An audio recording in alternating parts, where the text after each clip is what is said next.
Estamos em 26 de agosto de 2020. Meu nome é José Alexandre e esse é o Política em Série, o canal que trata de fatos políticos sempre que possível.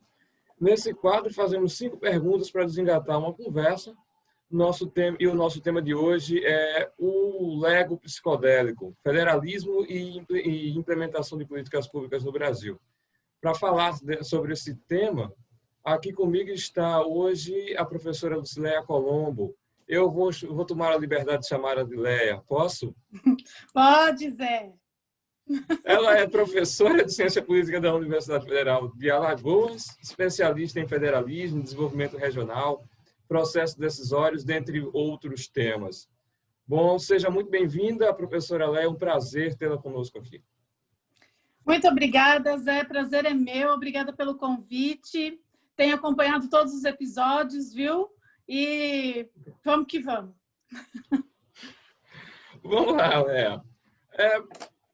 Para começar, vamos usar uma frase bem lugar comum, né, na mídia e até mesmo dentro da academia, que é que recorre às dimensões do Brasil, né? O Brasil é um país de dimensões continentais.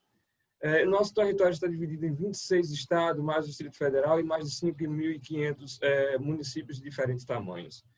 A questão é se esse tamanho ele tem impacto no processo de implementação de uma política pública, né? E mesmo se os modelos de implementação dão conta da implementação num país dessa dimensão. Zé, essa é uma boa pergunta, é uma pergunta que vem despertando interesse de todos os acadêmicos, né, do tema, porque o federalismo ele é um sistema que, na sua concepção mais teórica, ele é capaz de resolver conflitos, né, de acomodar as diferenças e resolver os conflitos. Entretanto, dentro da própria ideia de implementação de políticas públicas, nós temos alguns percalços, né, que podem atrapalhar essa devida implementação. O primeiro deles é uma dificuldade do desenho da política. Então, se de repente a política não tiver um desenho adequado para aquele contexto, a implementação também não vai ser boa, né? Um segundo problema é que nós temos 2 modelos tradicionais de implementação. O modelo top-down, ou seja, dos altos escalões do governo para baixo, então são decisões que são tomadas por um grupo de especialistas, né, e depois tem efeito numa população-alvo. Ou nós temos também o modelo bottom-up, que é aquele que é formado pela própria comunidade, através de uma demanda social, por exemplo.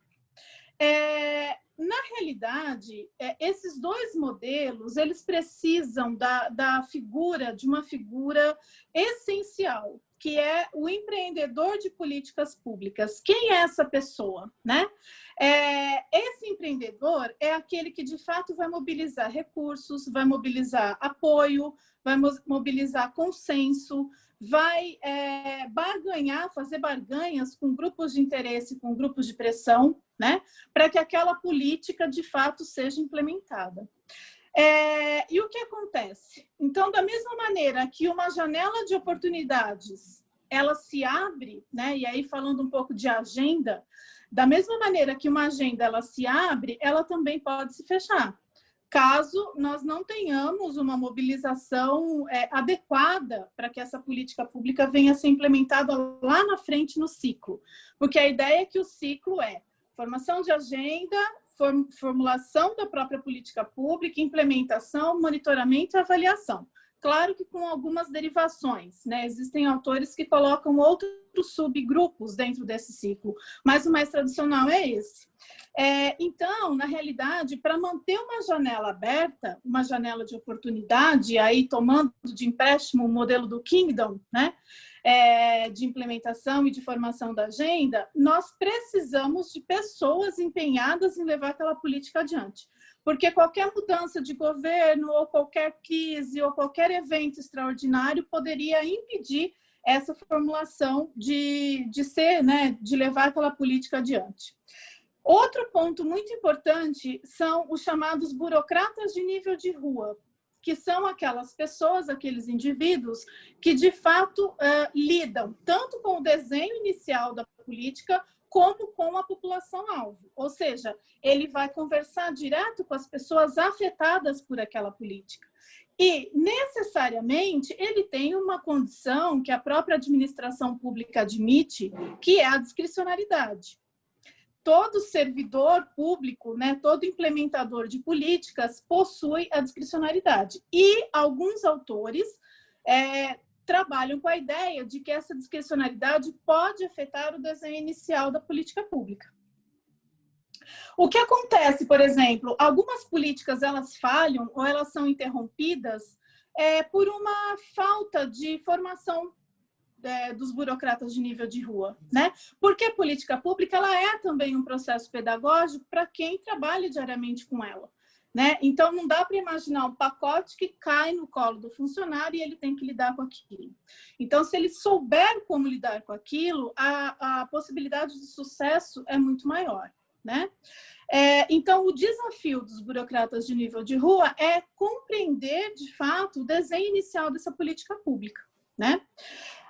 Além disso, o Brasil, tradicionalmente, ele tem um modelo de implementação, né, baseado de forma top-down. Quer dizer, raramente nós temos uma comunidade, né, se reunindo em torno da produção de políticas públicas de modelo bottom-up, né? Então, nesse sentido, nós carecemos de uma maior organização social para que a própria comunidade demande aquilo que para ela é essencial, porque nada melhor do que a própria população-alvo dizer o que ela precisa, né? E que isso se transforme de fato em política pública.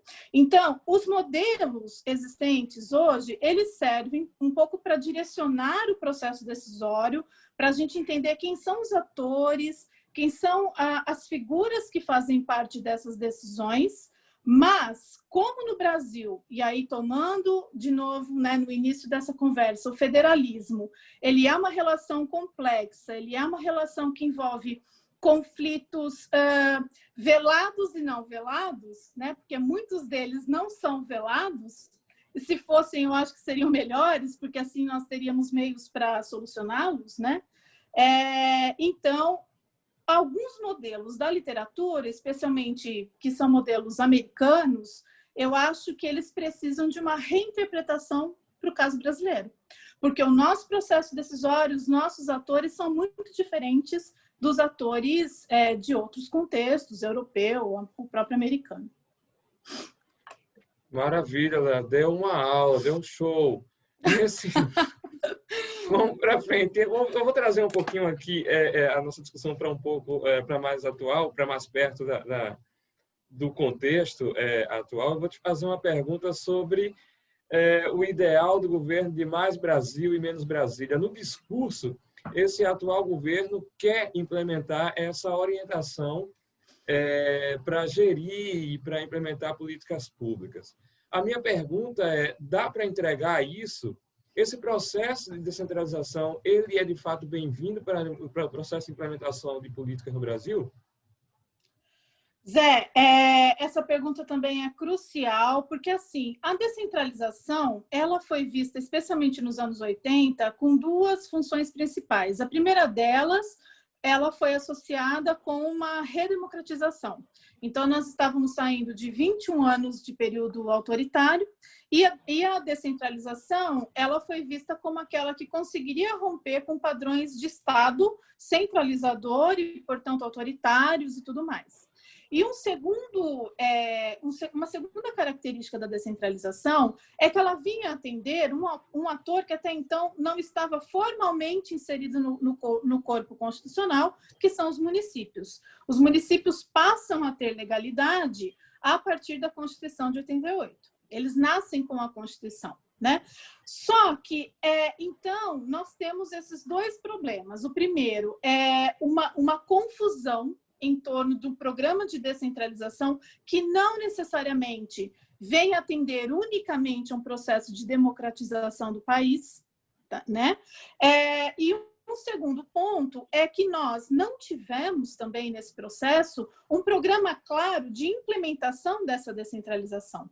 Então, você imagina pequenos municípios, né, com um corpo reduzido de burocratas, de funcionários, como que eles lidam com algumas políticas complexas que passam a vigorar a partir de então, né? Então, esses são problemas iniciais desse programa de descentralização implantado no nosso contexto. A segunda confusão é que o próprio texto constitucional, quando ele trata de políticas sociais, né, e, portanto, de políticas que são garantidas, né, que não são políticas de governo, mas são políticas de Estado, é a confusão entre competências exclusivas e competências concorrentes. Quer dizer, quem é o pai da criança, né? Quem é o ente responsável por aquela política. Então, por isso que talvez o brasileiro ele tenha uma tendência a canalizar tudo para o Executivo Federal e muito pouco para os estados ou para os municípios, que também são protagonistas e produtores dessas políticas públicas, né? Nesse sentido também, é difícil pensar numa supressão da descentralização hoje, porque, na realidade, hoje nós temos um estado formado com mais de 5 mil municípios, né? Todos esses 5 mil municípios possuem os seus próprios aparelhos, as suas máquinas burocráticas, os seus funcionários, né?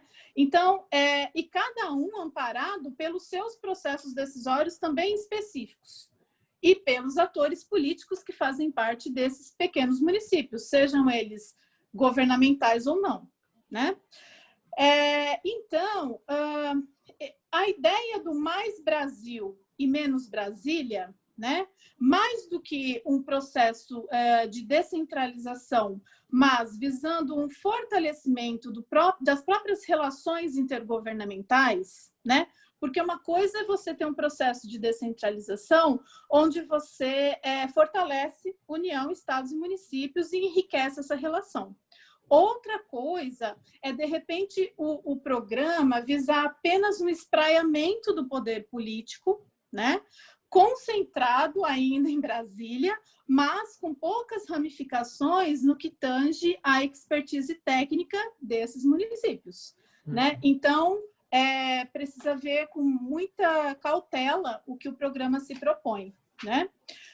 Além disso, todos os programas governamentais, sejam eles formados em qualquer nível, ou União, ou nos estados, eles prevêem uma aplicação e uma implementação dessas diretrizes e dessas políticas públicas no nível local. Isso é quase que consenso, né? Se você pegar qualquer pasta ministerial, qualquer programa hoje, a implementação é nos municípios, porque parte daquela ideia de que o cidadão mora no município, o indivíduo mora no município, ele não mora nem nos estados nem na União, né?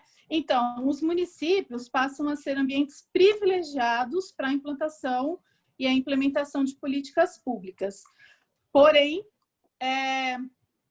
na avaliação de programas governamentais, eu tenho acompanhado algumas, é muito comum a questão da burocracia aparecer como um dos percalços, né, para a implementação desses programas, uma vez que nem todos esses municípios são dotados de capacidades institucionais para fazer essa implementação a contento. Certo. Para além do discurso, né, que é muito no atual governo, existe uma ação do governo, e aí é uma ação realmente dada, né, prática, e muito discutida, que é o desmantelamento dos conselhos sociais, né? A ideia, pelo jeito, é substituir esses mecanismos de controle por outros. A minha pergunta é, você acha que dá para substituir essas estruturas por outros mecanismos de controle? Na sua opinião, qual é o impacto dessas medidas na implementação das políticas no Brasil? Uhum. Olha, Zé, os conselhos, eles também são fruto, né, da Constituição de 88 e, de certa maneira, eles são ramificações de uma garantia da participação social e política da sociedade, dos cidadãos, né?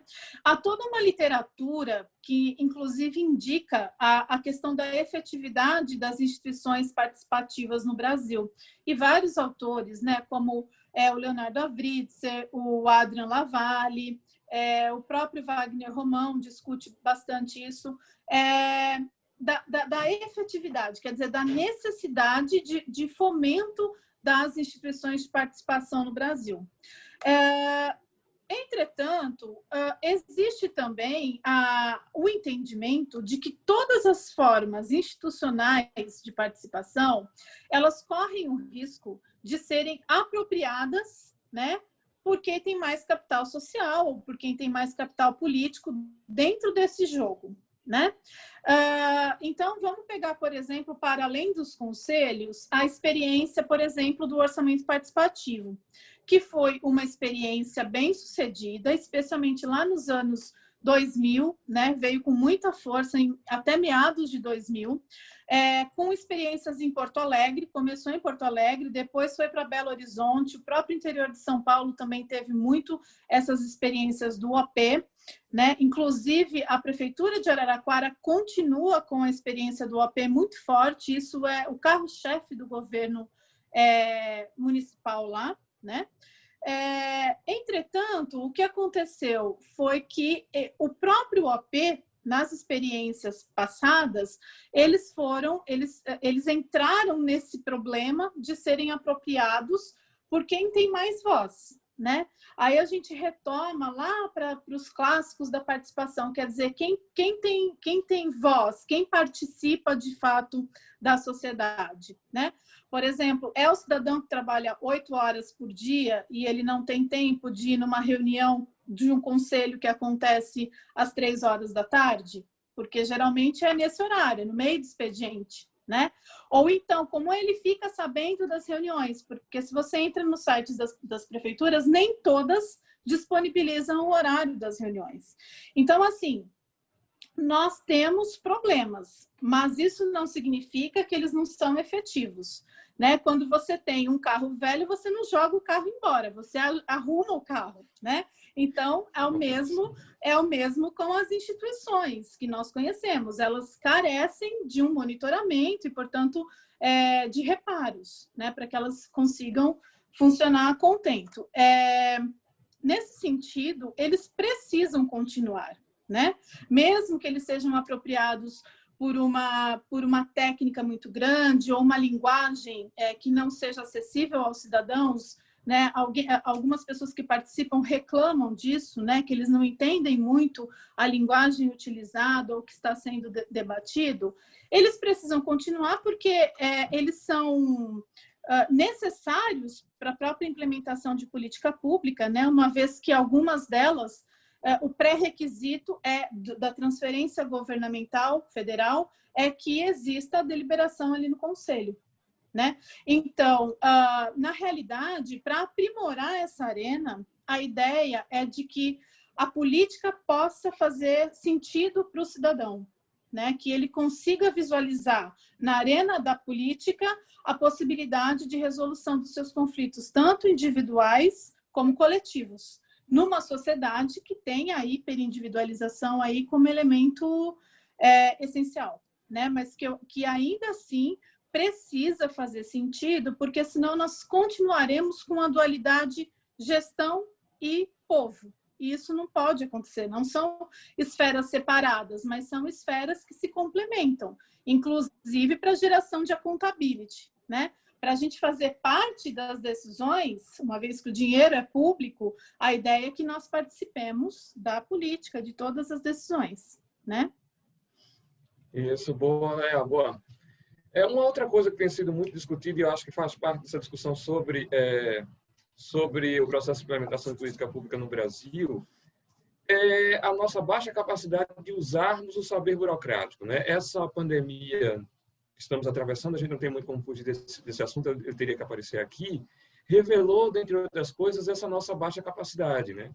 Então, a imprensa tem dito, e a academia também, que a gente não aproveitou o estoque de conhecimento que nós já tínhamos em relação ao enfrentamento de outras endemias no Brasil. Né? E a minha pergunta é se os desenhos das nossas políticas tendem a desprezar o saber dos nossos implementadores. Né? Há normalmente incentivo para eles cumprirem bem o papel deles? Uhum. Novamente, eu volto para a questão de uma até pedagogia das políticas públicas, né? O implementador ele precisa ser preparado numa formação continuada para que aquilo funcione, né?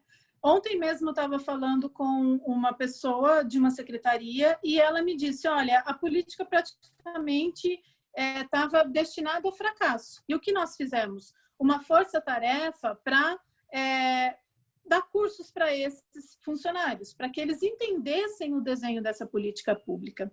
Porque uma coisa a discricionariedade sempre vai existir, né? No trato pessoal, no dia a dia, esse funcionário, esse implementador, ele sempre vai ter, vai se deparar com alguns dilemas e ele vai usar a discricionariedade para implementar aquela política pública, né, baseado nesses critérios. Agora, se ele tiver um entendimento, né, desse desenho inicial e do percurso que essa política pública tem que seguir para que ela atinja, de fato, os objetivos e as metas, tudo fica um pouco mais claro, né? Então, os próprios burocratas de nível de rua, e aí eu retomo Lipski, né, que ele escreveu um livro em 2010 sobre isso, em que ele determina o sucesso da implementação de políticas públicas à efetividade dos próprios burocratas envolvidos nela, né? Então, esse livro, inclusive, ele foi recentemente traduzido para o português pela Escola Nacional de Administração Pública, ENAP. Então, a versão em português é de 2019, tá bem fácil para quem quiser, né? Então, ele aponta que necessariamente nós devemos ter bons implementadores. Isso significa acabar com a discricionariedade? Não, porque senão a gente volta, né, para aquele dilema da administração pública entre a administração deve ser política ou técnica. Na realidade, nenhuma das duas, nas suas formas puras, mas a mescla das duas, né? Então, de fato, incentivar, né, o quadro burocrático. Eu acho que isso faz toda a diferença para uma boa implementação. Maravilha, Léo. Essa entrevista tem sido uma aula, viu? Quem assistir vai ganhar muito com ela. Imagine, olha só quem fala. Mas para a gente não cansar a nossa audiência, eu vou para a nossa última pergunta, tá certo? É comum colocarmos na conta, né, na conta do fracasso das nossas políticas públicas ou dos números ruins das nossas políticas públicas no Brasil, o baixo orçamento. A gente sempre aponta o baixo orçamento como o principal culpado. Mas a gente sabe que existe muito do processo de implementação, de falhas no processo de implementação, que pode justificar esses números, né, essa performance ruim. A minha questão no geral, qual é a qualidade das políticas públicas no processo de implementação de políticas públicas no Brasil? Né? Aproveite e nos dá uma geral aí de como estão os estudos nessa área, na ciência política aqui. Certo, Zé. Então, geralmente, quando nós pegamos resultados de ouvidorias, né, a relação é sempre muito ruim, né? As pessoas apontam que o que chega para elas é muito ruim em termos de políticas públicas, né? Entretanto, existem vários fatores que apontam essa insatisfação. O primeiro deles é o desenho da própria política original, da formulação, né? Passando por todos os ciclos e, necessariamente, uma ausência de um bom monitoramento. E por quê? Monitoramentos são processos dentro de um ciclo caros, né? Porque eles são recomendados que sejam feitos por comissões externas à própria instituição, e isso exige uma disponibilidade de recursos que nem sempre a instituição tem disponível. Então, o comum é passar da implementação para avaliação, sem um bom monitoramento, né? E isso faz com que, de fato, a política pública possa não ter os devidos reparos durante o seu processo que poderia ter se houvesse um bom monitoramento.